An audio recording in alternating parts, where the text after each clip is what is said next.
brought us to this country as a labor force. We built a foundation and they hate us for it. They hate us for it. We built a foundation and they ain't pay us for it. They ain't pay us for it, but they gon' pay for it. Already prayed for it.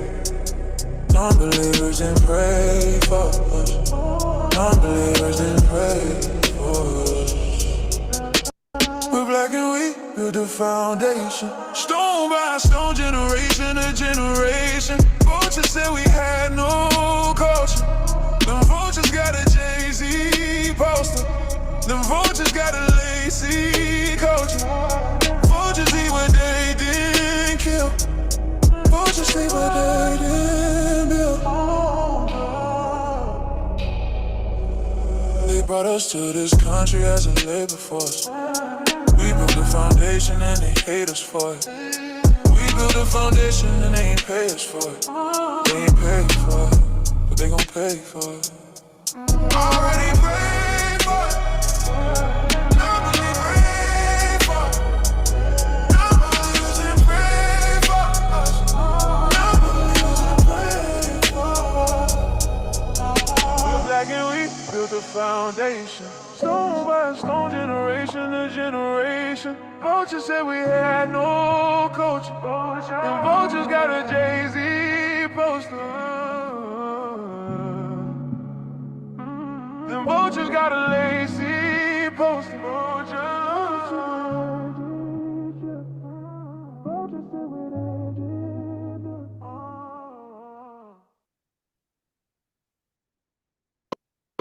We don't supposed to be losing to air up there. Come on, man. Cool Runnings. We don't supposed to lose to the Cool Runnings team. That's the last team we supposed to lose to or be close with. They had to use the shoes that we have extra, leftover shoe. They use leftover shoes that the USA teams didn't want. Y'all can use these. They don't even have basketball rims, dog. We losing to people who don't even, they got baskets in the back. They shooting on beach baskets in dirt, no shoes. No.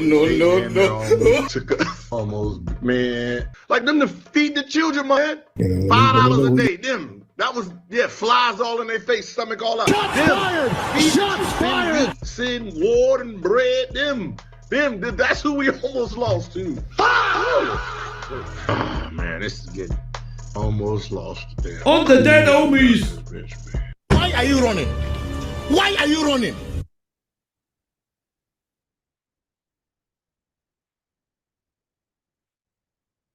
Can also be gentrifiers. And okay, so her video, as you can see, is called Black Gentrification in Africa. I think she's Cameroon, but she is like hell bent on stealing black. You know, I can't make sense of this, but let's see what she got to say. we don't think about how our presence alone is impacting the local populations. Hey y'all, it is Jay Nice on the mic here, back with another video. Today I want to kind of make sort of like a response video. I saw this Al Jazeera video, which I will link below, and it was about gentrification, black gentrification. Specifically, they were looking at Ghana. So I wanted to give my 2 cents because Black gentrification in Africa. How is that possible? Like, so I don't get that. So if there's gentrification going on in Sudan, wait, how do you gentrify a country that's owned by the people there? I'm totally lost now. Hold on, back up. I saw this Al Jazeera video. Hey, places get gentrified because you don't own them, and therefore the prices get raised, rent get raised, you know, things like that happen to force the locals out. How do you be gentrified if the country is yours? If the town is yours? I'm like kind of lost here. Which I will link below, and it was about gentrification, black gentrification. Specifically, they were looking at Ghana. So I wanted to give my 2 cents. Okay, so if the Ghanaian president is Ghanaian, he's African, how does Gagne get gentrified without him giving the approval? I'm like totally lost here. Like, how do you gentrify a country where you don't have no stake in, you don't own? Yeah, like, yeah, they try so hard to connect their problems with ours. No, when we get gentrified, we don't own the city. Like, that's the whole thing. Like, they been stripping our wealth, stripping our assets, and keeping us at the bottom. That's systemic racism. Systemic racism is a twofold action. It's a dichotomy. You hold one side down and you push the other side up. Sense, because I've talked about this very briefly in a previous video where I said Black people can cause harm. But I want to speak specifically to this idea of Black gentrification. Now, Yeah, if you are calling Ghanaians Black, I don't know why you guys are consistent on doing that. And yes, believe me, she's somewhere here in America. That's why she's doing that. She's from Cameroon. Nobody's from Cameroon is calling themselves Black. Nobody from Cameroon is calling other Africans Black. So she's learning our ways, cosplaying us, looking at how we identify each other, and she thinks she look like us. So it's therefore she thinks she's one of us, and now she thinks all of Africa is one of us. You see how that happens? Like, they come over here, they culture appropriate, they become vultures, they cosplay us, and then they extend that cosplay into a whole continent. Now, I told y'all in a previous video, Khalees had this video, and I'm a huge fan of Khalees. I've loved Khalees since her rainbow hair days in like the early 2000s. But Khalees had this video where I guess she's like living in different countries within West Africa. So she's been showing like Kenya and Tanzania and all of these different countries, and she was saying that Black people should be moving to different parts of Africa. And initially, I don't know what happened to the comments, because I went back and looked and they were gone. So I don't know if she deletes her comments or they just kind of got buried. But a lot of people, when she had initially posted it, were saying that it can't just be as simple as saying Black people come back to Africa. We have to be really. Okay, like I said, she's Cameroon, she's African. And these African people, they really look at us as a lost people. Like, they complain and say, hey, man, you looked at Ethiopians with the big belly and flies, whatever. But they really look at us as a lost people that need to come home. Like, we're just stranded, lost, defenseless puppies who need to come home to a third world country and do what? Like, that's not our home for one. But go to Africa and do what? Get a job? You know, that's not going to happen. So, but they really want us to be a labor force, family. They want us to be tethers over there that's hired for cheap or nothing, really. They had no money. They got money with Garvey face on it. I'm good. But they really look at us as a lost people. Like, they disrespect us inherently. They look at us like a lost people that need to know that our true home is not America, it's Africa. You dig? We're sitting over here lazy. We had no labor. We didn't build the foundation. The white man gave us this beautiful land, and we don't take advantage of it. And now we think it's ours, and we need to just come home to Africa. This is how they inevitably like think of us. Of Africa. And initially, I don't Black people should be moving to different parts of Africa. And okay, so in this context, she's talking about Black Americans, I'm guessing, when she say Black people. initially, I don't know what happened to the comments, because I went back and looked and they were gone.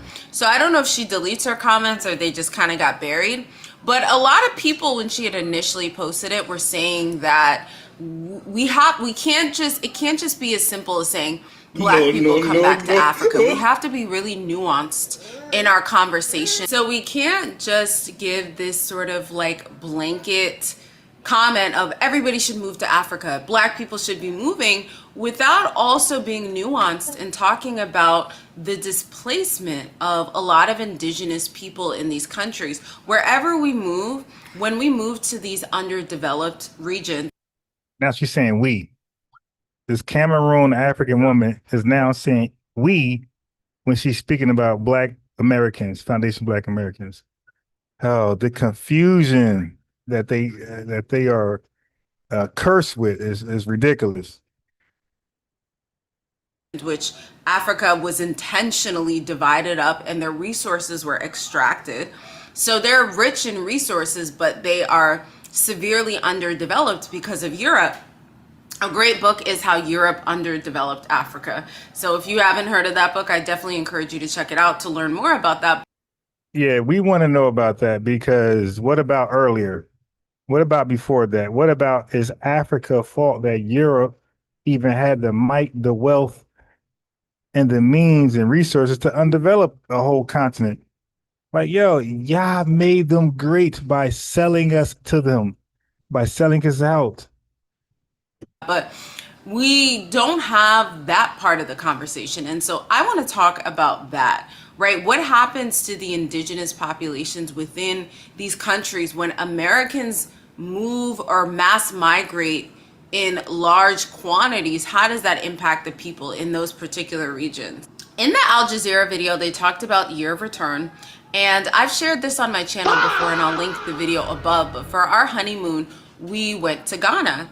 And I was so excited. I had such an amazing time. And we actually went the year right before the year of return started. So the year of return was 2019. So that December, everybody, right before COVID, everybody and their mama that I knew, everyone from New York was in Ghana that December.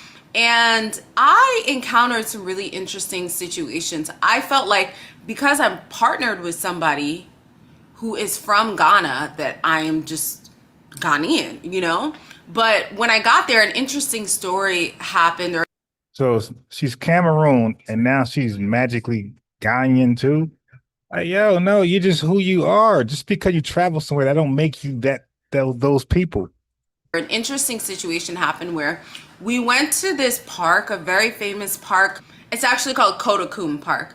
But we went out there. I felt like definitely like a outsider, because when we got to Kodakum Park, the person that was charging it, I don't remember how much it cost, but we got there and he quoted me a price and he was like, okay, let's say it's $100. He was like, it's $100.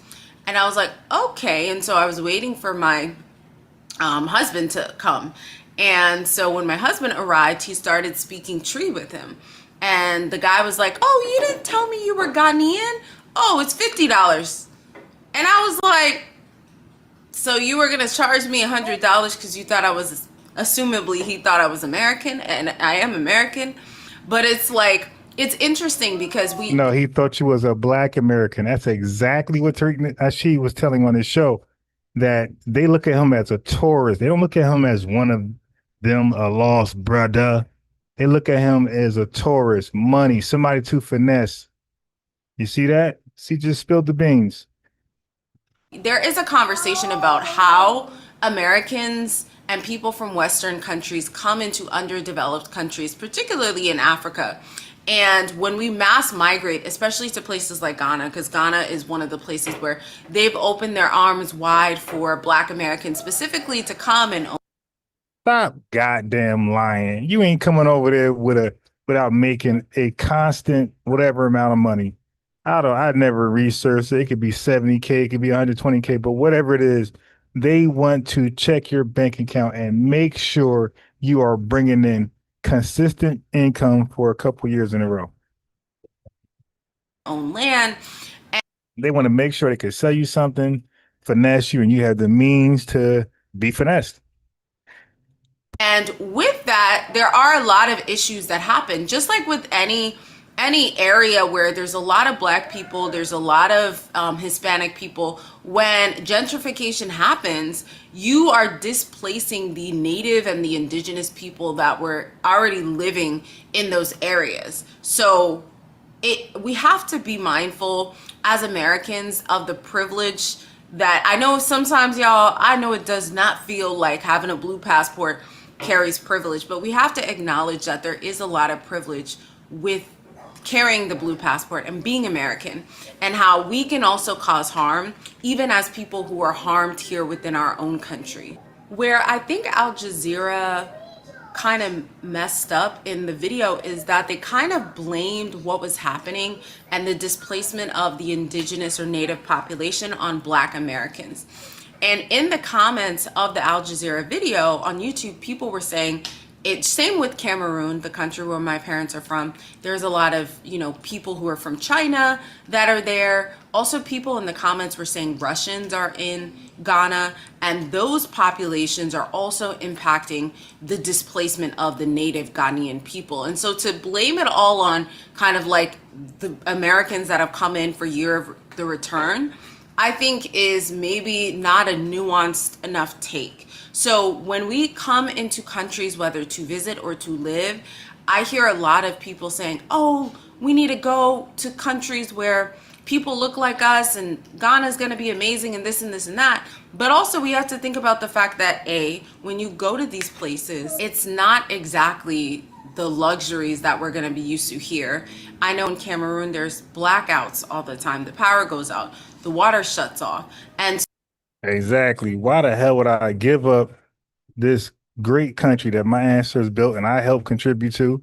My taxes help build. Why would I leave this great country to go there and experience all that foolishness? so the conveniences that we're used to here are not going to be over there, no matter how developed of an area you are living in or visiting. So we have to kind of drop our pretensions, I think, going over there, because I experienced culture shock the first time I visited the continent, and specifically Cameroon. I was like, oh, this is not what I thought at all, And so we also have to recognize that we're coming, and when we come, the prices of things, we impact the prices, especially when we move to these places. We impact. By the way, she's African, family, and she's saying we. Like, are you speaking Creole or something? What do you mean we?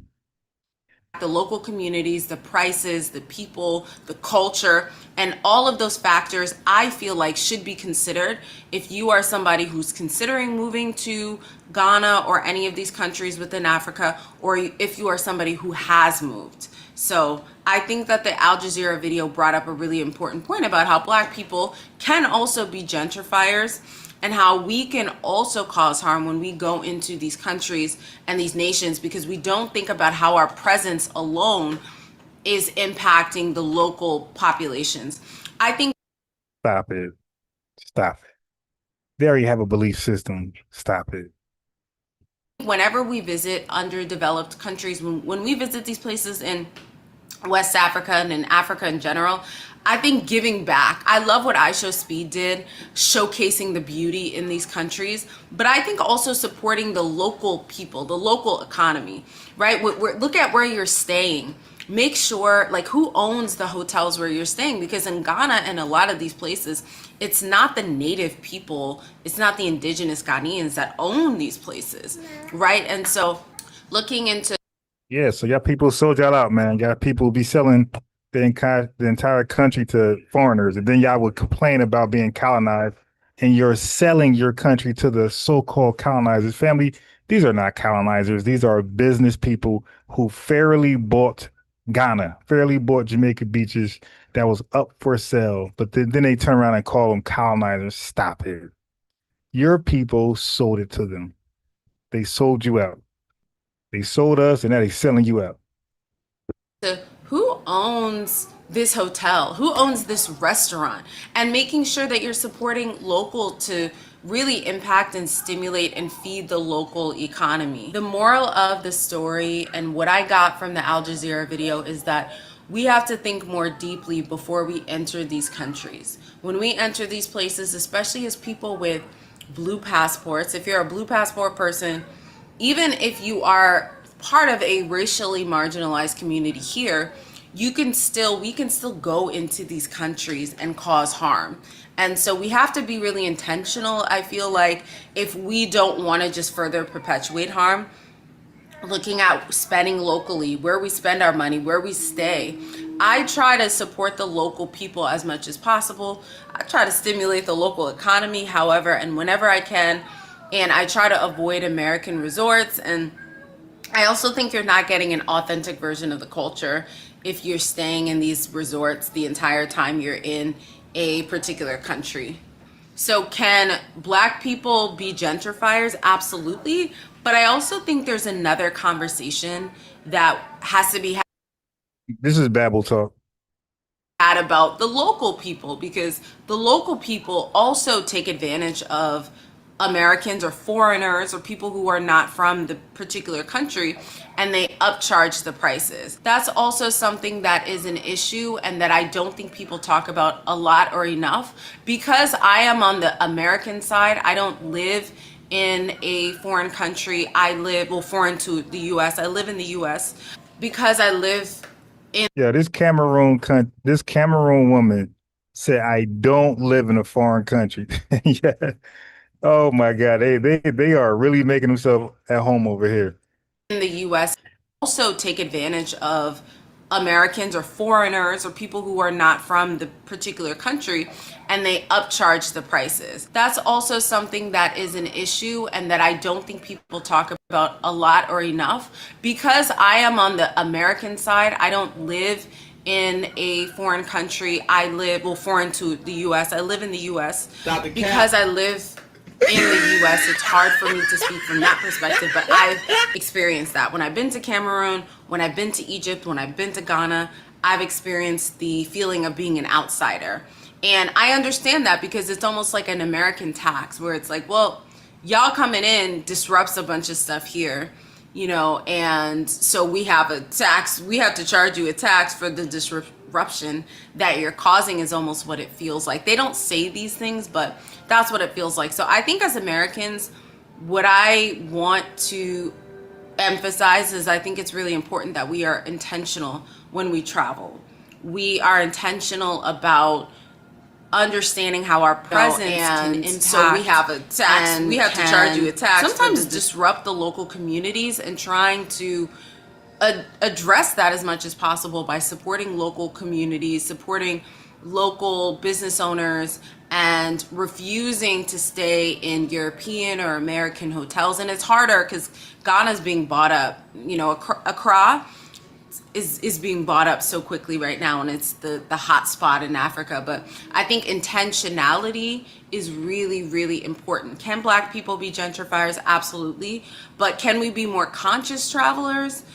100%. And I think that requires intentionality when we are visiting or moving to these different countries. So I just wanted to throw my 2 cents into the conversation. Let me know what you think. If you've ever been to Ghana, if you're a Ghanaian watching this, please let me know what you think and whether you feel like there's a lot of gentrifiers coming into your country. And yeah, I would love to know your experience. So you heard it, right? So the gentrifiers are the Black Americans. Yeah, they want to play victim so badly, like a Karen, like white supremacists, like Charlie Kirk and them said. Remember, Charlie Kirk said white men are being targeted. White reverse racism is happening to poor white men. So white people want to be the victim so badly, and now you see Tether, they want to be the victim so badly. With this, and I will see y'all in the next video. All right, so a bunch of clowns that's part of this group that's called the Bussy Warrior Clan. Okay, Bushmeat Bussy Warrior Clan, something like that. They tagged me to this video right here, and in this video, they're quote unquote scholars supposedly debunking our ethnogenesis claim.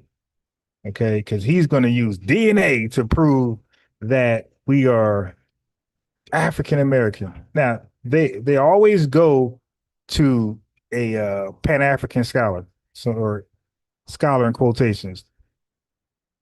All right, so listen to this foolishness. So today I'm going to talk some about using DNA to explore ancestry in African descent populations in the New World. And when we talk about the New World, I think we forget sometimes that there were folk who were here before we got here, right? So the indigenous populations of the New World and their genetic or gene pool there are still remnants of that in the genetics of folks today. But after the arrival of Christophe, or whatever you want to call him, he brought with him a lot of changes that occurred in the New World. And one of the big consequences of the arrival of Europeans in the New World was the enslavement and the forced migration, or kidnapping actually, of enslaved West and Central Africans who came throughout the New World, right? I mean, came to several regions of the New World from West and Central Africa. So today I'm going to place the genetics of African descent populations in the New World into several contexts. Because when we talk about genetics, I think we have to remember that this is just one tool, one piece of information from multiple sources of information. So I'm sure all of the speakers, the genetic speakers today, are not espousing any genetic exceptionalism. I know I'm not, but I do want to stress that it is a powerful tool that could inform and could allow one to reconcile individual, familial, and geographic ancestry. There is no monolithic African American or African descent population. I mean, there are different local experiences, and when we look at the genetics, a lot of that arises because of the differences in the local experiences across the New World. And then the psychological, because folks identify themselves, and you have the right to identify yourselves how you are. So when we talk about the transatlantic slave trade, we're talking about the forced kidnapping of. So when we talk about the transatlantic slave trade, we're talking about the forced kidnapping of folks from northern Senegal, southern Angola, for the most part, 5% of enslaved Africans in this region coming over to being forced over into the New World, mainly the Caribbean and South America. Only about 500,000 were brought to North America. The bulk of them, 4.5 million or more, actually, to the Caribbean and South America. Joanna showed when you look at your ancestors as you go back in time, it can increase enormously. And so we can't tell you everything about all of those ancestors, but we can say something very concretely and about particular lineages when we use these markers. So 10 years ago, we started offering this DNA test for African Americans, and we were using the Y chromosome polymorphisms and mitochondrial DNA polymorphisms. Now we have some what we call admixture markers, which are autosomal markers, which represent a mixture of your gene pool from multiple sources in your family tree. We call it the MyDNA mix, which I think is interesting. You know, it's a nice name, right? Issues surrounding reliability of results. And so when we talk about these lineage-based tests, you know, it's a function of how comprehensive your database is, right? So, you know, large number of genetic data, the sampling has to be consistent with the historical record. So we have a database called the African Lineage Database, where we worked with archaeologists, anthropologists, and historians to say, well, you know, what present-day populations are going to be important to sample for ancestry for African Americans. And then when you talk about the accuracy of these lineage matches, we have this sequence similarity measure, and then we also look at the frequency of these matched haplotypes. I mean, the matched haplotypes that we find. Because for the most part, when we look through our database, we find multiple matches across multiple ethnic groups, across multiple regions. A lot of them are single sort of matches, but then we find some that cluster, that have a high frequency in a particular region. Well, we can come up with a statistic in terms of probability to say that's the most likely place of ancestry. So we use those statistical measures for our matches.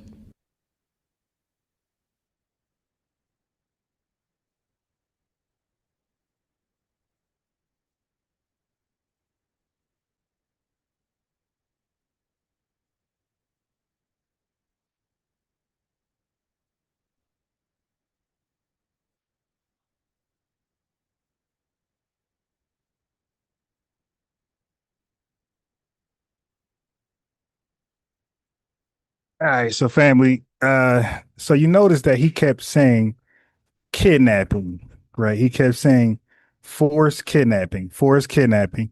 So this guy right here, this is the Pan-Africanist leader. When you hear these guys, Unc and people, they'll quote him. Like this is what they will quote. So what I'm good at following the trail, the paper trail, right? Finding their leader.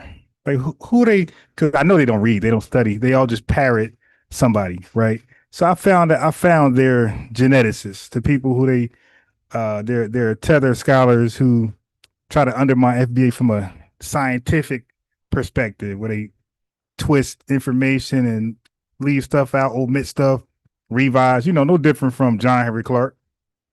They all do it. So, but that's their guy. This guy right here. This is their guy who they rely on as their uh professional expert who's going to debunk FBAs with these fancy scientific jargon, right? But so let me just say that video was a little longer, it's 18 minutes, but I summed it up to the key talking points because they will just waste your time. So his core message and what he wanted the core audience to take away from was that DNA as a reconciliatory reconciliatory tool, right? Genetics is a secondary tool to help Black people in the Americas bridge the gap between their family stories and their lost geographic origins in Africa, whatever, right? He was trying to DNA proves race isn't real, breaks down racial categories. This is why you will hear them like contradict themselves. They will contradict themselves. They'll quote, because I got John Henry Clark also saying race ain't real. Race is a social construct. Let me see if I can find it real fast. So, but this is the angle. So you'll see Uncle Ruckus and a bunch of them repeat that. Hey, race is a social construct. They got that from this guy and John Henry Clark's. But then they will use race to identify people, which is a huge contradiction. It's like, wait a minute. How can in one breath you say race it's not real, it's a social construct, but then you use race to identify people? That's why when they calling over here, I hold them to that. And I ask the question like, hey, well, if race is a social construct and it's not real, like this guy says and John Henry Clark says, then why do you categorize people as racial classes? Still. So he downplays rigid group identity like FBA lineage specificity. He emphasizes mixture, fluidity and global African identity. Global African identity. He kept emphasizing that. And then he positions DNA as undermining distinct ethnic claims. So DNA is going to undermine FBA. So family, if you hear these guys in these social media platforms and they keep saying DNA, this is the guy, this is their leader. They're trying to quote his argument. That falls flat, right? Because DNA helps explore ancestry of many people, right? Even enslaved people, right? As he said, enslaved people were forcibly brought mainly from West and Central Africa, some people, right? But what he doesn't mention is the African intermediaries, right? Kingdoms, traders, King Gizo, Queen Nzinga, Dahomey. They always omit Africans' participation in the enslaving from Africans, right? And when they do that, family, they frame it as purely European driven. They'll say, yeah, when we were stolen, when we were kidnapped, they'll leave it right there. And in your mind, because white folks stole us over here in America, because they kidnapped us over here in America, right? And sold us to different plantation owners. When we hear these words, kidnapped, stolen, and took, we automatically think of white people in America because that's what happened here in America. We don't think about the kidnapping in the context of what happened in Africa. So they leave it like that on purpose to play mind games with you. And this is why I always ask them, who did the kidnapping? And they'll start, then you'd be like, Uncle Ruckus, the Dutch, the Portuguese, or you'd be like, Tether Revenue. and you'll say primarily Europeans, and then get cooked on the spot. So yes, people were kidnapped, sir, but the kidnapping was primarily done by Africans that were capturing and selling people to Europeans. Ignoring that removes half the historical mechanism of the trade. We're not going to let you do that. Then he said earlier, if y'all caught it, he said no such thing as a monolithic African or African American population. Now, keep in mind, as I said this to you before, I'm one of the only people that pointed this pattern out. They will always call us African American or African. They would never call us black, but they will call the Africans black and the Caribbean black, but they will always call us African American. Okay. And he used that terminology all throughout this boring lecture. Okay. But different. So say he says this. His argument is no such thing as a monolithic African or African American population. He says different local experiences shaped people. Right. He's like downplaying our ethnogenesis. Okay. When people like himself do that, they often use that talking point to undermine lineage-based identity claims or identities like FBA, Adolphs, and Freeman. They do that on purpose to minimize that, right? Different local experiences shape people. You're all different. But the truth is, variation doesn't erase identity. What do I mean? Well, Jewish people vary genetically, sir. Europeans vary genetically, sir, but they still have a recognized ethnic identity that is tied to their shared history. And guess what? That same thing also applies to us as FBA.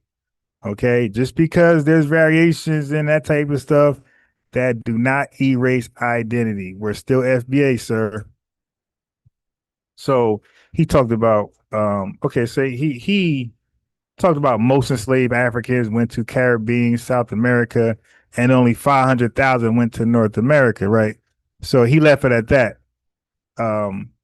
which is bad. So he's like really like playing with history as a geneticist. You're not really a historian, but U.S. Black population, it grew internally, right? That's called a natural increase. Okay, and that's what makes us FBA. That's what makes us so unique. We grew internally. All right. So so he is saying only 500,000 came to the US, but millions of Black Americans today descend from them due to natural reproduction, not constant importation like in the Caribbean. You know what? That actually strengthens lineage-based identity. It doesn't weaken it. So a lot of times they think undermining weakens our talking points. Then he talked about DNA tests only tell part of the story. So he admitted that accuracy depends on databases, family. So these guys talk about all this science stuff and DNA tests, but he even said that the accuracy of these DNA tests depend on databases, right? So if you know our talking points, that's exactly our point.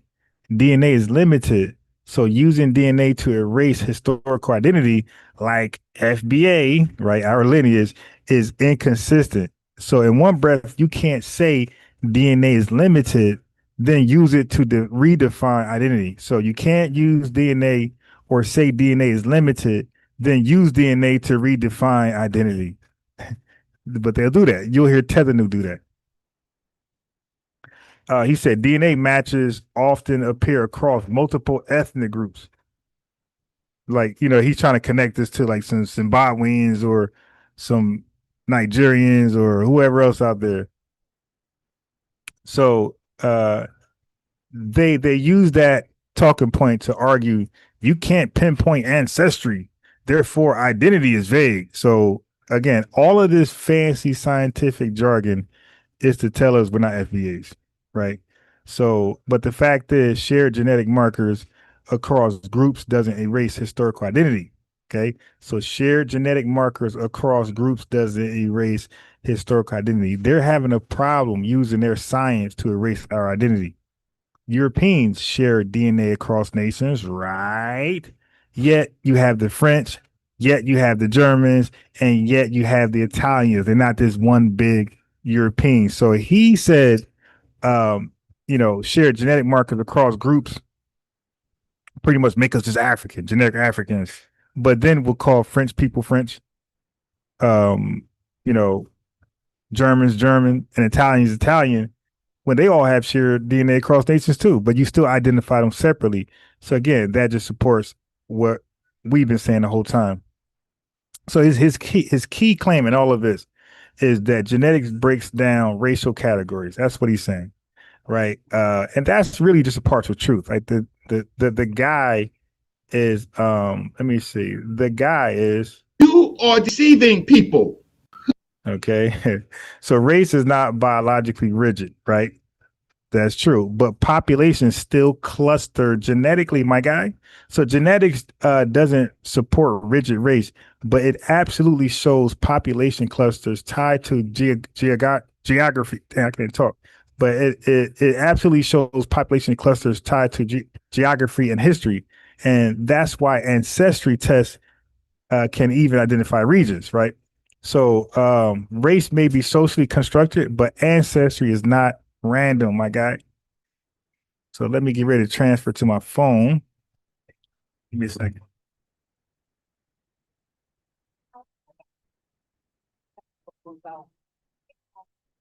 Get ready to.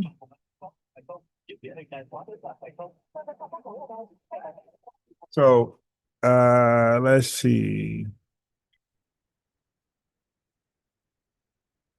Let's see. What else this bonehead was saying?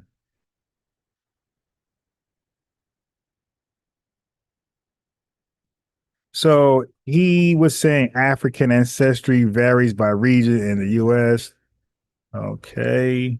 So what they'll do is they'll spit a truth and then misrepresent it. So you got to make sure you got to fact check them. You got to come behind them and make sure it's the information checks out exactly the way they're using it, the context they're using it. So that's a slickness. They'll say a truth in science, but misrepresent it because a lot of us are not geneticists or into science like that. So we wouldn't know how to start to debunk this guy. But a little bit of research. So variation within a group doesn't eliminate the group. Listen, so just because there's variation within our ethnic group, FBA, some people got more European, some people got more Native American, some people got more African. So those are the variations that's within our ethnic group, but it does not eliminate the group. It does not prove FBA isn't real. It actually reflects shared historical conditions like slavery, migration, and segregation, right? So what he was trying to hang his hat on was high genetic diversity. Everyone has mixed ancestry. No group is pure. Now, we never said we are pure people. And people keep using that talking point, saying that we are like, we're this pure ethnic group. We never said that. So, like I said before, he's using real science, DNA, and variability to push a philosophical social conclusion that identity is fluid and non-distinct, right? So he's taking a true premises, right? I'm sorry, he's taking a true premise. He's taking a true premise, which is genetic diversity, and he's stretching it into a false conclusion that distinct identities don't exist, right? But history, not just DNA, defines a people. Foundation Black Americans, we're not just a genetic mixture like he'll let you believe. We are a historically continuous population shaped by slavery, Jim Crow, and U.S. policy, right? So if DNA makes identity meaningless, right? That's what he likes to say. DNA makes identity meaningless. Then then why do ancestry tests even work? You say race is fake, you and John Clark, but you still use African, European, and Native categories in your own data. That's a contradiction. Again, that's the races. Those are race classifications, Asian, things like that. So admixture doesn't erase identity. If it did, nobody on earth would have an identity. So again, he's minimizing history to a degree, a little bit. He is speaking the language of a scientist. When a historian sees a tragedy, right? When we see tragedies, we think to describe the pain, right? But when a geneticist sees a tragedy, they describe the bottleneck and gene flow. They're a little more technical.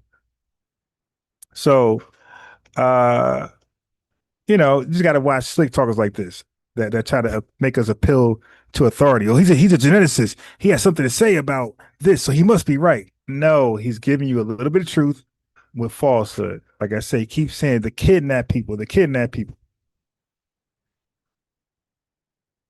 Keep saying the kidnap people, the kidnap people, the kidnap people, but won't tell you who did the kidnapping. All right, so let me switch to my phone.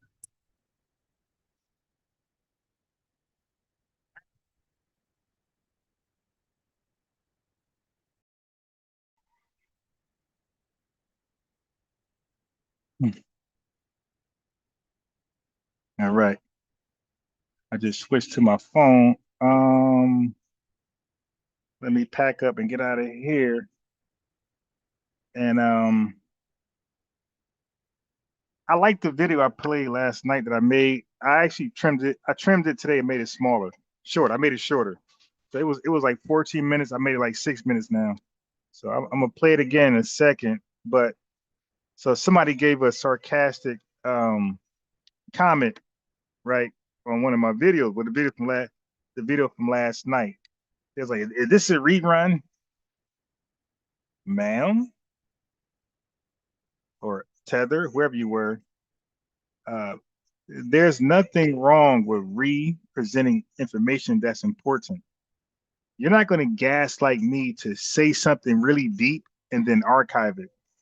It's not going to happen. You know, a real journalist, a real scholar, a real teacher, if there's something deep, they're going to repeat it to make sure everybody lock in. If you see the views on my videos, there's 2,000 people, 3,000 people. You think all 3,000 people got the message, the takeaway of the video in the first shot? Like, we all know you got to read a book more than once, watch a movie more than once, hear a lecture more than once to like, and every time you hear it and listen to it, you get different things. So, but how many people are going to really rewatch my videos over and over? Nah, I'd rather sit here and give it to you, force feed it over and over. So they put in the garbage. Okay, I put in the garbage. Give me. They put in the garbage. I put in the garbage. Yeah, so I'd rather give it to you, you dig, rather than trusting folks are going to do it on their own. So nothing wrong with that. And plus, I believe repetition is the best way to learn. And guess what? The more I play it, the more I learn, the more I commit it to memory. So when a Tether or a Pan-African or a hater troll call in, I'm well scripted. You feel me? To fillet somebody. But it looks like, yeah. Hey, it's gonna get your, you going in the car. Go, come. Oh, we got you get your coat. Yes, come, put your car down right there. Yeah, so these folks never taught nobody day in their life, and they never got paid for teaching, like me. So now I know how to teach. Repetition is the best way to learn. So yes, and I think this, what I'm teaching right now, as far as who's black and who's not, I think this is very important. And it's a lot to take in. It's a lot to take in. Like you go out there and you might get halfway through it. You might explain to your aunt, uncle, spouse, kids, grandparents, coworkers, friends about this whole black thing. But if you really don't know it, you know, thick and thin, certain questions they ask you, you're going to get stuck and not know how to answer. And then they're going to think you don't know what you're talking about. You feel me? So, and you don't want to be in that position because it sounds crazy. Because, you know, we've been conditioned by ops, mainly Pan-Africans. We've been conditioned by them to believe all of us are black, all of us are African. Okay, so now we got to rewire. We got to sit back and rewire our brains. And yeah, it sounds funny to some people, but as you can see, a lot of people who hear it for the first time understand. They get it. You see white Americans Tucker Carlson, all those guys, they get it right away. And Coulter. And then you see the guy I played from yesterday who said Obama is not a descendant of slaves. Obama didn't live the black experience. You feel me? So people know. People play stupid. Even tethers know. They'll play stupid to see how well studied you are. You know, wait till you get home. Yeah, so they'll play dumb to see if they can bluff you, if they can trick you out of your spot. But when you be 10 toes down, you see they'll come out there, the shell. They'll take off the sheet clothing and show you that they're Dracula. No, wait till you get home. Yeah, so they'll take off the sheet clothing and become Dracula. You feel me? When they know you know what you're talking about, and you ain't gonna budge easily. Shit, my phone. Yeah, once they realize you know what you're talking about, you dig, and you ain't budging, you 10 toes, as a YN says on the dead homies. Once you let them know that everything you saying is on the dead homies. When I say dead homies, I'm saying it figuratively. You know what? On the dead ancestors. Yo, once they on the dead ancestors. Hey, yo, once they, am I the first to say that? The dead ancestors. Hey, yo, once they realize that you 10 toes down, everything you saying is 100%. You know what you're talking about. You're well versed in it, and it's on the dead ancestors. You dig? They are like, all right, screw it. F you, F you. And that's when you get all the hate coming from them, as you see Tariq Nasheed display on his podcast. Once they realize he ain't gonna budge, and he's all the way in on his talking points and the real history of FBAs and non-FBAs, man, that's when they be like, man, F it. I hate you FBAs, you lazy. You ain't do nothing. It's the white man country. You didn't build nothing. You were not the architecture. Then you'll get all of that. Once they realize you're 10 toes in, that's when you'll get all of what I just said. All the real hate from these people. Hold on. Hold on. Me trying to pause. Okay. Pause. Yep. Once they realize you're 10 toes in and everything you're saying is on the dead ancestors, that's when they going crazy. You dig? They're going 100% crash out because they realize, shit, I can't convince this thorough FBA. Like, and that's when you be truly FBA. You feel me? Like when you know the talking points, well, that's when they see you as a true FBA. Because like without knowing the talking points, without defending the lineage, like they look at you as somebody vulnerable that they can trick out of your spot. You dig? Like they can bait and switch you. They can gaslight you to reconsider Pan-Africanism. This guy just ran a red light. Wow. Yeah. Uh, yeah. When you don't know your talking points that well, they look at you as somebody who is a cult follower. You got a cult leader, and they could gaslight you out of your spot. But when you standing on 10, when you backed by the dead ancestors, you dig? Yo, they gonna crash out. Dead ancestors. Mm-hmm. Yes. Oh, let me put the link in the chat. Hold on. So I heard Tariq Nasheed went crazy on Garvey this late this morning, or I should say early this morning. So I can't wait to. Yeah, I know I'm gonna cover that. I'm like a Garvey guy. I love to talk about Garvey. Hold on, family.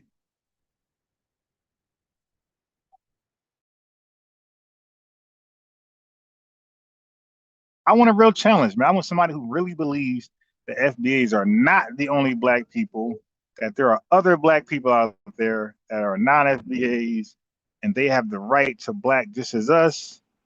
And I want those folks to call in. Shit. Some more. Some more. I'm having a hard time pinning the link while I'm driving. Hold on. Oh shit. I got the wrong account. All right. Mexican guy running red light. Yeah, yeah, exactly, man. Oh, mama. I'm over here trying to get to where I gotta get to. I mean, straight took it disrespectfully. I mean, like, had I not been like a seasoned driver of my age and everything, you dig? I would have ran right into him if I was one of these young YNs, because I had the right of way. I seen that he was not going to stop. I seen the way he's approaching the light. I said, okay, he about to keep going. See, because some people when they drive, they think other cars just magically stop when they're supposed to stop. No, no, they could keep pressing that gas. Nothing. There's no force field. There's no barrier that stops them. My. Okay, I need to get to the how that Chris song, how that Chris Brown song go. Back to the crib. I gotta get back to the crib. And there, I gotta. So now I got somebody ran a red light. Now and I got somebody here that don't want to drive at all. They finally picked up. Like, okay, okay, what are we doing?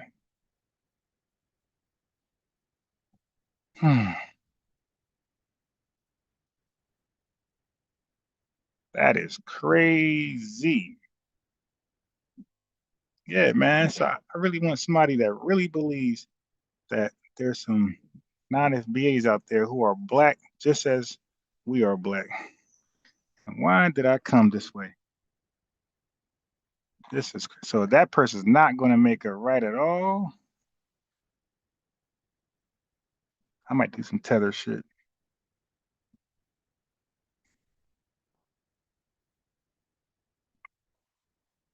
Yeah, so I can't wait till the video come out about Garvey, yo. I can't wait to see the angle. You know, I think I did too much of a good job on tethers on this channel, where they don't challenge me no more. They don't call in. You know, I gotta start cooking them. So maybe I gotta start trolling, have more fun. So that the same car gonna just still that's in front of me still is gonna just take their sweet time.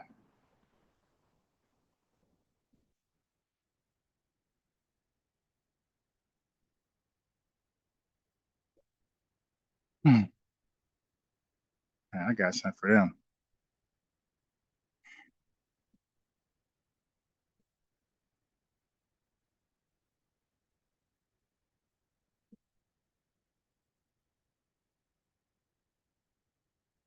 Yeah. That's why you just gotta ask them. Wait, so what was the third question? The first question was Garvey. The second question was who did the kidnapping? And it was a third question that they run from that I can't think of right now.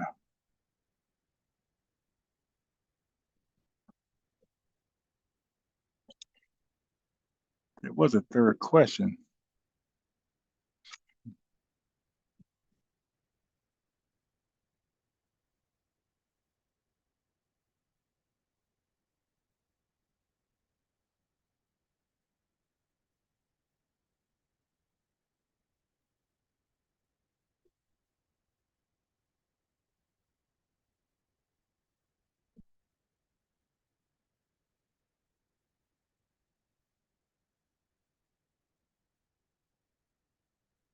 Absolutely was a third question.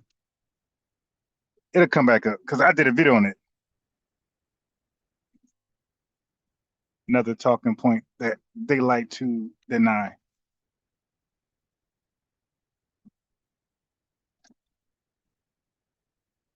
Mm.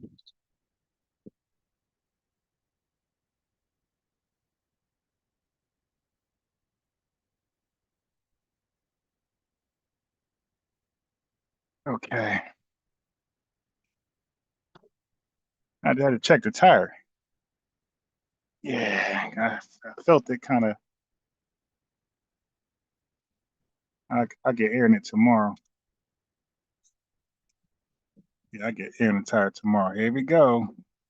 Everybody want to drive when it's raining. All these, yeah. I'm trying to tell you, man. When you got a city that's a bunch of illegals, yo. Not only do they give them like licenses, man. Forget about parking. The roads are always busy. Always busy. They're always out.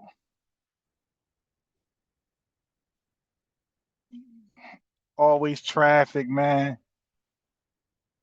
Everywhere, every town I've ever been through, where there's like illegals in there, man, forget about parking. Forget about getting somewhere fast. Always traffic.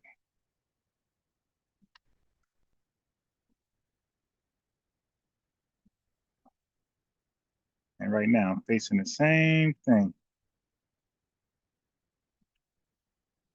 Motherfuckers, it's raining and shit. You out there walking, everybody's driving.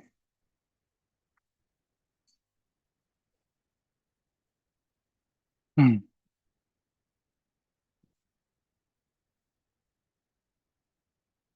What are you doing?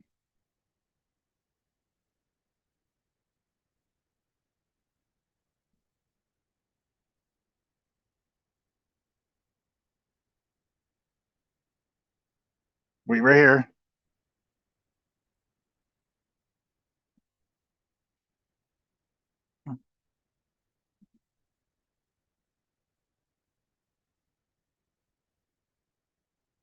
Wait, right here. I'm going to check the tire. Wait, right here.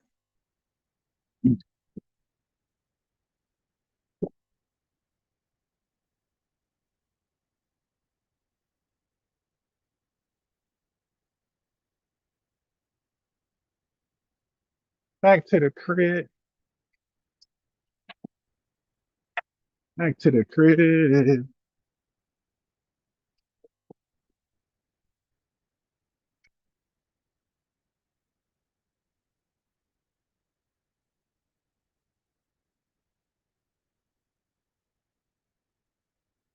Yeah, man.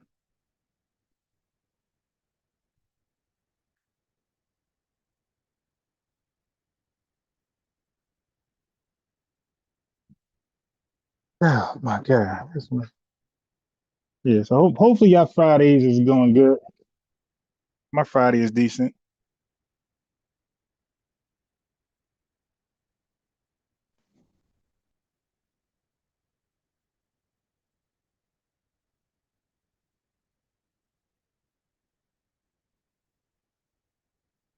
I gotta I think somebody sent me another video to review. Oh yeah, I got some stuff.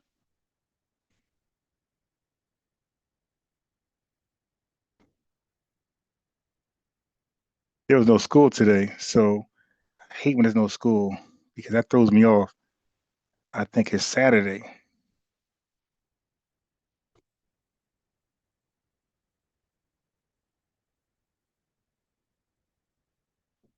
So now I think it's Saturday, and I'm gonna think tomorrow's Sunday.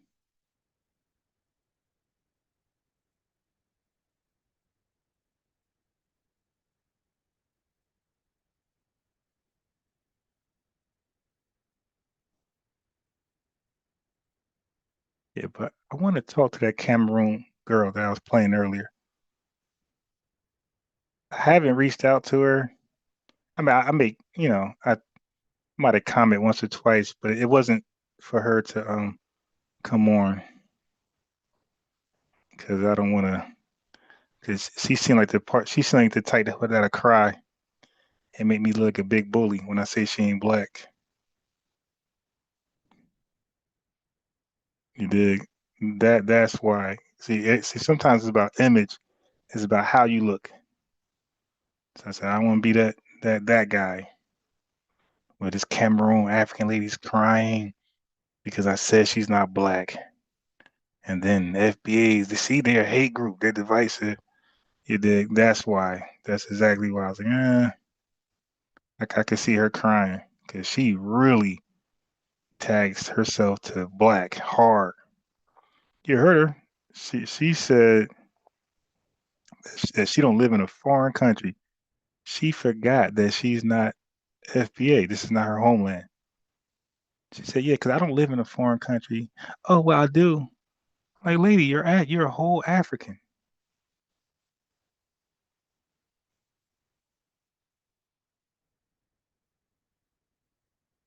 You live in Cameroon.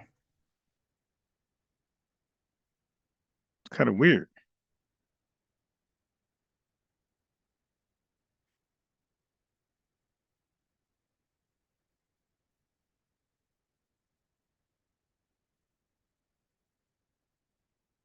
Really, really, really weird.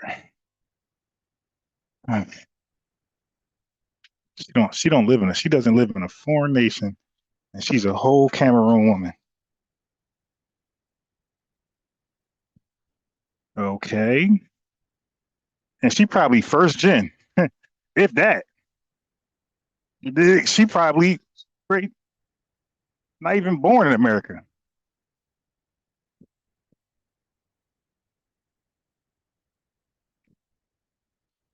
Talking about she don't live in a foreign nation.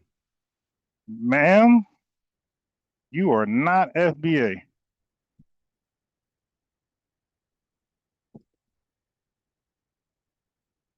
I don't care how often you cosplay. Get your toys. Yeah, I don't care how often you cosplay.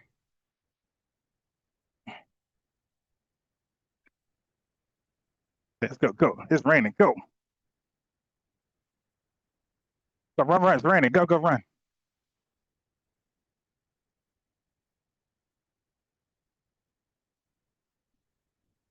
Hurry, hurry. You're getting wet.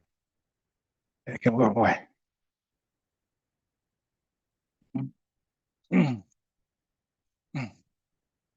Go.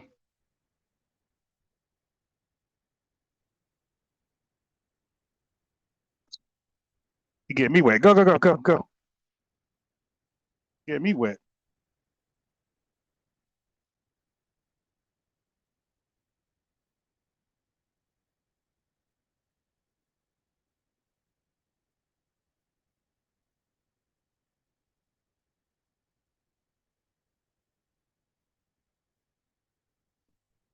Yeah, man.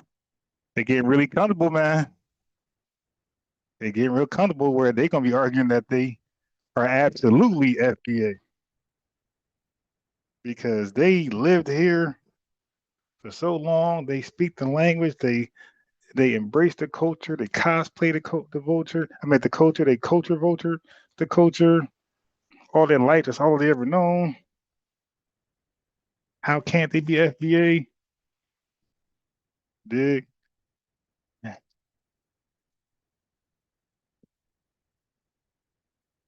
We got to sit here and explain to them how they're not FBA. Like they goddamn retarded.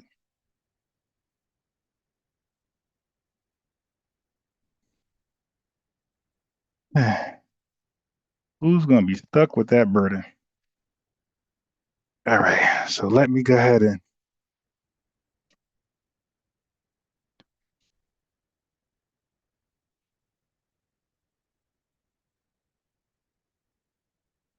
so this is for the hater right here. Let me go ahead and share the video. I trimmed it down just to 6 minutes, so it's palatable. Um, let me find it first.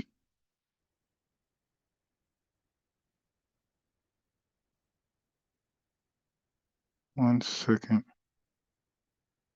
I got it. All right. All right. Let me share it. 1 second.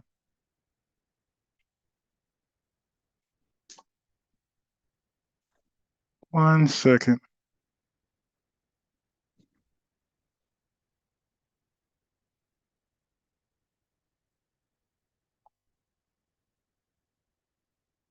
Trimmed it down just to 6 minutes. I'm Jamaican. Remember back in the 90s We would hear that all the time. They act like they weren't saying that. I used to hear that when I was single back in the club days. I would always hear these Caribbean and African women, black as hell. Oh, I'm not black, I'm Ethiopian. Oh, I'm not black, I'm Caribbean. Oh, I'm not black, I'm Trinidadian. They would always say that. They wore that shit as a badge of honor. Let me say that again. I am not black, okay? Hear me out. Growing up, my mom absolutely hated when we refer to ourselves as black. Growing up, my mom absolutely hated when we refer to ourselves as black. She's like, you're not black, you're Nigerian, you're African.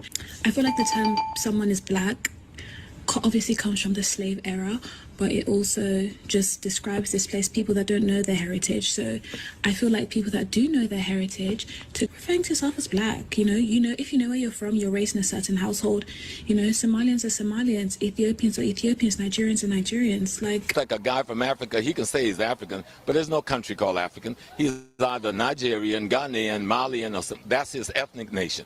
There's no country called African. He's either Nigerian, Ghanaian, Malian, or that's his ethnic nation. Always open to the conversation, because one thing, being black Brits, and we're both of Ghanaian, West African heritage, but we're British-born Africans. Always open to the conversation, because one thing, being black Brits, and we're both of Ghanaian, West African heritage, but we're British-born Africans. We're British-born Africans. Understand when you say black British or black American, because you don't know where you're from. You're just a person of color in the city that you're in. I feel like when I hear someone refer to me as black, it just sounds so harsh, especially coming from a certain demographic.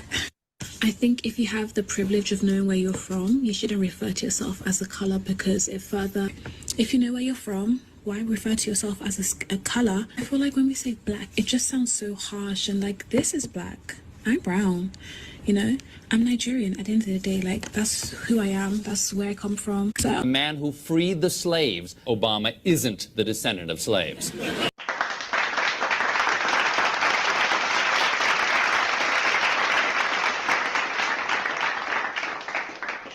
His father emigrated from Kenya in 1959, and his mom is the Swiss Miss Girl. Some are even claiming that the senator has not lived the, quote, black experience, and Is Barack Obama black? No, he's not. Is Barack Obama black? No, he's not. In the American political context, black means the son of West African, the descendant of West African slaves brought here to labor in the United States. It's not a put down. It's not to say that he hasn't suffered. It's not to say that he doesn't have a glorious lineage of his own. It's just to say that he and I, who am descended from West African slaves brought to America, we are not the same. On the dead homies. But the thing is, black, understand this, black is not just a color. That signifies a lineage and a struggle. You understand? Black is not just a color. It's not just a melanin. It's based on a lineage. You understand? It's based on resistance. We actually chose black because they were saying Negro and the N-word and colored and all of that. No. We're foundational black Americans, not just foundational Americans. Because, yeah, people will try to co-opt that. They can try to remix that. Now, when you say foundational black American, now you're being very, very specific. You understand? Yeah, blackness, the black identity is legally and historically recognized throughout history. Blackness, that's been used to determine access, exclusion, exploitation from slavery, the 3/5 clause, Jim Crow, redlining, mass incarceration. They were doing that to black people. They used the word black, and we're gonna let them know, okay, yes, we're still black and you still owe us. Now, I ain't about to make this shit vague. No. We're owed as black folks, as foundational black Americans. We're going to use the legal and social language used against us to get compensation, which includes black. Yeah, we're removing black. That disconnects foundational black Americans from our unique cultural contributions. Hip hop, black. Foundational black Americans, jazz, foundational black Americans, soul food, foundational black Americans, hoodoo, foundational black Americans, civil rights movement, foundational black Americans. We're owning that. You understand? It's not just foundational, it's foundational black American. See, we just say foundational American. That ignores the cultural, spiritual, and artistic genius that rose up out of blackness. That's the thing that makes the shit so great. We did that when blackness was being oppressed, and we still rose up and created all of these great things as black people, as an oppressed group. That's what makes us goddamn superheroes to a damn certain degree. The blackness, that's the thing, that's the key ingredient in the sauce. That's the key ingredient. There's basically a bunch of Jamaicans who apparently went abroad and then exclaimed to other Black American people that they're not Black, right?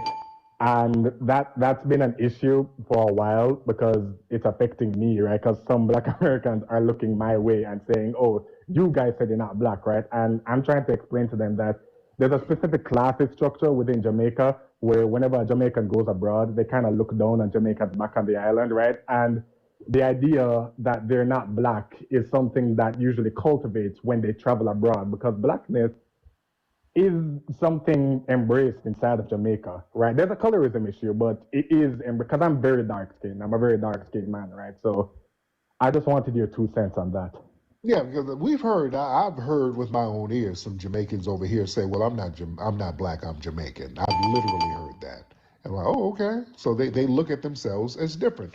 And they look at Blackness as something different. Blackness is really synonymous with Black Americans. Blackness is really synonymous with Black Americans. So that's an argument that a lot of people are making, that we should be the only people classified as Black or considered Black.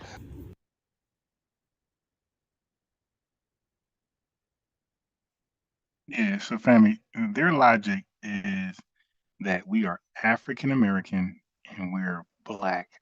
We're generically Black or globally Black. That's how they look at us. So we're like, nah, I don't know, we're not African American. So it's like you're trying to get them to understand, okay, the way you call us African American, we're not that, but we're Black the way you call us African American.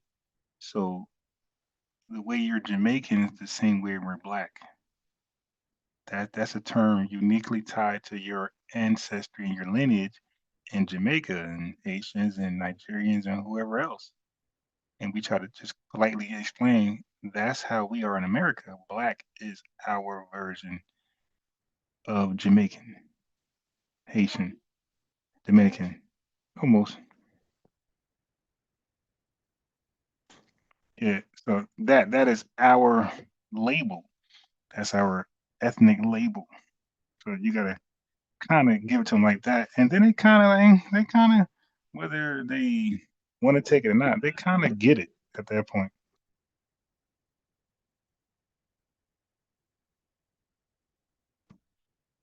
Yeah, because I explain it like I'm talking to a kid. Okay. Yeah, because I feel like I'm talking to like my son. Well, no, that's tomorrow. Okay. Okay. Yeah, so I explain to him like they're like my son, like really, like and when I say not to son them, but I say it where I say it carefully and like cautiously and calmly. And y'all, as y'all heard me do, it's like, no, like, no, sir, the way you call yourself Jamaican, isn't that your ethnic label?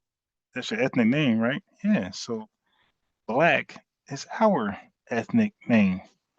It's not some generic global term for anybody of African descent. It's not how it works. That is unique and exclusive just for foundational Black Americans and nobody else. Just like Jamaicans is for those people of that lineage, Haitian, and so forth and so on. After certain ways you explain it, it's not that really difficult to receive. At that point, people just start to find ways to debunk it at that point. They know it makes sense and they know what we're saying. They just get into debunk mode. How can I debunk this? How can I contradict this? How can I undermine this? But you're not going to convince me that they don't get it. You dig?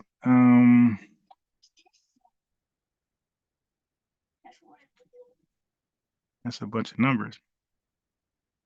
Yeah, I just felt my son got sick last night. I couldn't sleep, and now I'm like just out of nowhere. Like I just really got really feeling really bad, like just really like nauseous, like throat move. So, family, enjoy your Friday. If I feel better, I'll go late